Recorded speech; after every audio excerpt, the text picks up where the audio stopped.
تو مہدی صاحب آج ہمارے ملک میں توانائی کا بحران ہے، بجلی گیس اتنی مہنگی ہو گئی ہے کہ اس سے ہمارا جو پروڈکشن سیکٹر ہے عالمی مارکیٹ میں اپنی پروڈکٹس کی جگہ بنانے میں ناکام ہے۔ گیس کی قیمت میں 193% اضافے کی منظوری دے دی گئی ہے۔ گیس میٹر پر چارجز 10 روپے سے بڑھا کر 400 ماہانہ کر دیے گئے ہیں۔ نئی قیمتوں کا اطلاق 1 نومبر سے ہوگا۔ اقتصادی رابطہ کمیٹی نے مختلف کیٹیگریز کے صارفین کے لیے گیس کی قیمتوں میں 200% تک اضافے کی منظوری دے دی۔ فیض صاحب، اگر ہم 60 کی دہائی کی بات کریں 1960s، تو پاکستان میں دوسرے ممالک سے لوگ آتے تھے سیکھنے کے لیے، تو انہوں نے یہاں سے سیکھا، پھر جا کر عمل کیا، دنیا میں آج باقاعدہ مثالی ادارے چلا رہے ہیں۔ گیس میں بھی اب اضافہ ہونے جا رہا ہے۔ معیشت کی صورتحال، عوام جو پہلے سے پریشان ہے، کس طرح سے بہتر ہوگی معیشت؟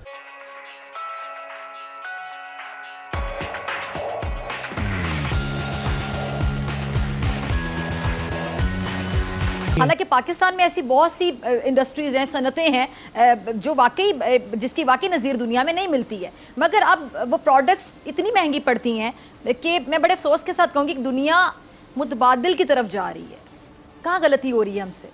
بنا تھا اور آج کی اگر آپ پاکستان کی دیکھیں تو پاکستان میں مختلف فیزز آئے ہیں، اور اگر ہم اس کو 1958 تک کے ایک فیز کو دیکھیں تو ہماری اکانومی کوئی بری اکانومی نہیں تھی، بہت اچھی اکانومی تھی، ہم لوگوں کے ساتھ مقابلہ کر رہے تھے باقی ملکوں کے ساتھ۔ لیکن 1958 کے بعد ابھی آپ نے جیسے فرمایا کہ ایوب خان صاحب آ گئے، ایوب خان صاحب کے دور کے اندر ضرور ڈیم تو بنے، لیکن کچھ ایسے فیصلے بھی ہوئے جس کی وجہ سے منوپلی قائم ہو گئی، اور ابھی جو بات کی گئی ہے کہ ایسے انٹرسٹ گروپس بن گئے جس کی وجہ سے پھر چیزوں کو جو ہے نا وہ خراب ہونا شروع، اور وہی وہ وقت تھا جب ہم جو ہیں وہ سیاسی طور پر بھی ہمارے ملک کے اندر ایک استحکام کی جو تھی وہ صورتحال ختم ہو گئی تھی، اور ایوب خان صاحب کے بارے میں یہ کہا جاتا تھا کہ وہ فیصل آباد کے گھنٹہ گھر کی طرح ہے کہ سب کچھ انہی کے ارد گرد ہے۔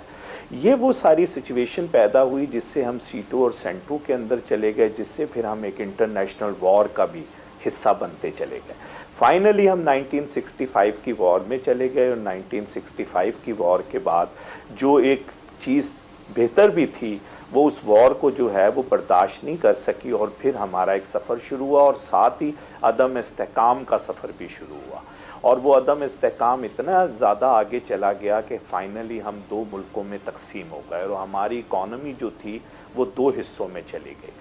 ذوالفقار علی بھٹو صاحب آئے تو وہ ایک نئی پالیسی کو لے کر آئے اور نیشنلائزیشن کی طرف چلے گئے، اور جو کچھ انڈسٹری تھوڑی بہت کھڑی ہوئی تھی وہ ساری انڈسٹری جو ہے وہ نیشنلائز ہو گئی، اور جو ہمارے بڑے ادارے تھے جہاں پر ہمارے لوہے کے ادارے تھے، پیکو اور بیکو وغیرہ، اس طرح کے ادارے بھی جو تھے جن کی دنیا مثال دیتی تھی وہ ختم سر، ہم جن مسائل کے آج جن مسائل میں گھرے ہوئے ہیں، میں نے جس آپ سے سوال پوچھا تو آپ نے ساری ذمہ داری یعنی 1960s پہ ڈال دی۔ مجھے آپ کی بات کی سمجھ آ رہی ہے۔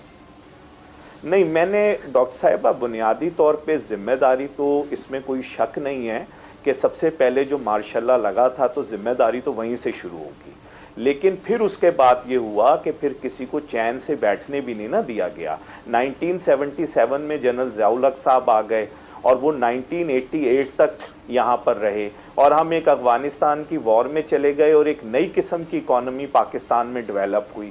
نئی قسم کی اکانومی یہ ڈیولپ ہوئی کہ پاکستان کے اندر کچھ لوگ جو تھے وہ ان پیسوں سے جو وہاں کی جنگ ہو رہی تھی اس سے ایک امیر طبقہ پیدا ہو گیا، اور ہمارے آنے والے وقت میں ایک پراپرٹی کا کاروبار شروع ہو گیا، اور جو ایک ڈیٹ انویسٹمنٹ ہوتی ہے، لیکن آج پورے پاکستان کے اندر ڈیٹ انویسٹمنٹ سب سے بڑھ کر ہے۔ ہر شخص جو ہے وہ، میرا کہنے کا میرا مقصد یہ ہے کہ ہم جس وقت اپنی پالیسیز کو بہتر کرتے ہیں تو چیزیں جو ہیں وہ پھر کچھ بہتر ہونا شروع ہو جاتی ہیں، اور اگر آپ اس کے چھوٹے چھوٹے سے فیزز دیکھیں تو ہماری اکانومی جو تھی وہ کسی وقت بہتر بھی ہوئی ہے، لیکن اس کے بعد اب اگر اس وقت کی ہم صورتحال دیکھیں تو آج جو پاورٹی لائن ہے وہ دوبارہ سے وہاں پر پہنچ گئی ہے جس کو ہم نے 2008 سے لے کر 2016 کے درمیان میں اٹھایا تھا۔ ہم کوئی مثالی ادارہ نہیں بنا سکیں، اور اگر ہم 60s کی بات کریں تو ایوب خان صاحب کا دور تھا، میرے مطابق ایک بہترین دور تھا، ڈیمز بنے اس دور میں، انڈسٹریز بنی، بڑی گروتھ ہوئی۔ ہمیں دوبارہ ایوب خان صاحب والی پالیسیز کی ضرورت ہے؟ سب سے پہلے تو بہت بہت شکریہ doctor Faiza, it's good to be on your show. دیکھیے میں تھوڑا سا اس کو پہلے ایک پازیٹیو نوٹ پہ اسٹارٹ کرنا چاہتا ہوں. آپ نے اپنے اس سیگمنٹ کے انٹرو میں بہت اچھا احاطہ کیا، اور ہمارے دوست محمد علی صاحب نے ماشاءاللہ ایک بڑے اسٹیبلشڈ اسکالر ہیں اور بڑا کنٹریبیوشن ہے ان کا، بہت بڑے پیپرز انہوں نے لکھے ہیں اسی موضوع پر اور ڈیفنس کے حوالے سے، تو بڑی ایک اچھی چیزیں سامنے آ گئیں. لیکن ایک پازیٹیو نوٹ پہ یہ میں اسٹارٹ کرنا چاہتا ہوں کہ پاکستان میں دیکھیے 25 کروڑ کی آبادی ہے ہماری، اور اس میں جو اس وقت جو مسائل ہیں، چونکہ میں ایک باہر بیٹھ کے واشنگٹن سے جو دوسرے ممالک کو دیکھتا ہوں، یہاں کے جو ساؤتھ امریکہ، لیٹن امریکہ کے جو ملک ہیں، افریقہ کے ملک ہیں، یہ جو مسائل ہیں وہ بڑے ٹپیکل مسائل ہیں کسی بھی ایک غریب ملک کے. ایک غریب ملک اس لیے ہے کہ اس کے پاس مس مینجمنٹ اور بہت سی سیاسی، جیسے کہ محمد علی صاحب نے فرمایا کہ سیاسی عدم استحکام وغیرہ وغیرہ. لیکن اگر آپ دیکھیے تو پوٹینشیل آپ دیکھیے پاکستان میں کہ ابھی بھی ہمارے پاس جو اکانومی ہے، گورنمنٹ جو سرکار کی جو معاملات ہیں وہ ضرور بڑے ہی ایک اس کا شکار ہیں مسائل کا. لیکن بہت زیادہ جاتی ہے. پہلے پٹرول تھی، ہوں گیس ہو گئی. گھر والا تو جنا حرام ہو جائے گا ابھی. جب جو دل کرتا ہے رات کو بڑھا دیتے ہیں. عوام بیچاری چپ ہے، باہر نکل نہیں سکتی ہے، باہر نکلتی ہے تو پولیس سے مار کھاتی ہے، گھر جاتے ہیں تو گھر والوں سے مار کھانے والی بات ہی ہے نا. دعا کر سکتے ہیں کہ اللہ ہی ہے بس، کیونکہ یہاں سمجھنے والا تو کوئی ہے نہیں. کوئی بھی کام ان کو بتا دو انہوں نے الٹا ہی کرنا ہے. یہ تو ہر چیز مہنگی ہو گئی ہے، ٹھیک ہے. کوئی چیز آج سستا ہے کیا ہے؟ کچھ بھی نہیں ہے. ہر چیز جو مہنگی انہوں نے کر دی ہے. یہ تو کہہ رہے ہیں بھائی ہم پاکستان میں آ کے بڑا کچھ کریں گے، کچھ بھی نہیں ہے پاکستان میں. اب بخوبی واقف ہیں کہ گزشتہ چند ایام سے نہیں، ایک اچھے خاصے ٹائم سے ہم معیشت کا جو پہیہ سست روی کا شکار ہے. پہلے ہم ڈالر کی اڑتی ہوئی پروان اور اس کے اثرات ہم نے دیکھے، پھر اس کے اوپر ایک خواجہ پاکستان حکومت کا کریک ڈاؤن، اس سے پھر ہم نے نیچے آتے دیکھا. پھر ہم نے دیکھا کہ معیشت کی اور صنعت کاروں کی اور صنعت کا پہیہ کو چلے گا. حالیہ یہ جو اضافہ ہوا ہے گیس کے اوپر، گیس بنیادی را مٹیریل ہے انڈسٹری کا، اور جس انداز سے یہ اضافہ ہوا ہے اس کے اندر ہمیں دو پرابلمز نہیں ہیں. آپ یہ دیکھیں کہ صنعتی پہیہ اگر نہیں چل پائے گا، اور صنعتی پہیہ ہم جس طرح ریجنل پرائس وار سے ہم ڈے بائی ڈے نکلتے چلے جا رہے ہیں، ایکسپورٹ کا ہدف ہم نے ٹاس کرنا ہے، تو اگر یہ ہماری صنعتی پیداواری لاگت اس اضافی سے اس تیزی سے بڑھتی چلی جائے گی تو کیا ہم ریجنلی پرائس وار کے اندر رہیں گے؟ نمبر ایک. نمبر ہم نے گلوبلی پرائسنگ کرنی ہوتی ہے ایکسپورٹ کے حوالے سے. آلریڈی ہم دوسرے یوٹیلیٹی بلز کے اوپر ہم آلریڈی انکریز ہیں، اور اس کے اوپر ہم گیس کا یہ اضافی بوجھ. اس کے ساتھ ساتھ آپ یہ دیکھیں کہ بعض انڈسٹری نے اپنے پاور جنریشنز لگائے ہیں، اس کی بھی سورس گیس ہے، وہ بھی ایک بہت ہو چل جائے گی. اب آپ یہ دیکھیں کہ اس MMBTU جو اب بڑا ہے، پہلے اس کا 1100 روپے تھا ایکسپورٹ کے لیے، اب 950 کے اضافے کے ساتھ وہ 2200 روپے ہو گیا.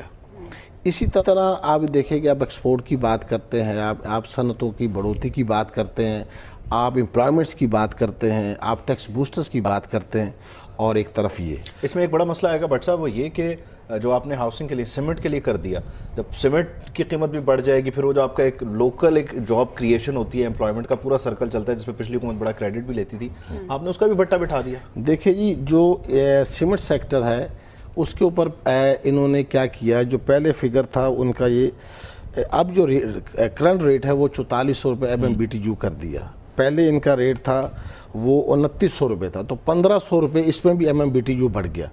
اب دیکھیں ہاؤسنگ اسکیم جو ہے وہ ایک نہیں ہے، کئی انڈسٹری ایکسپینشنز پہ جا رہی ہیں.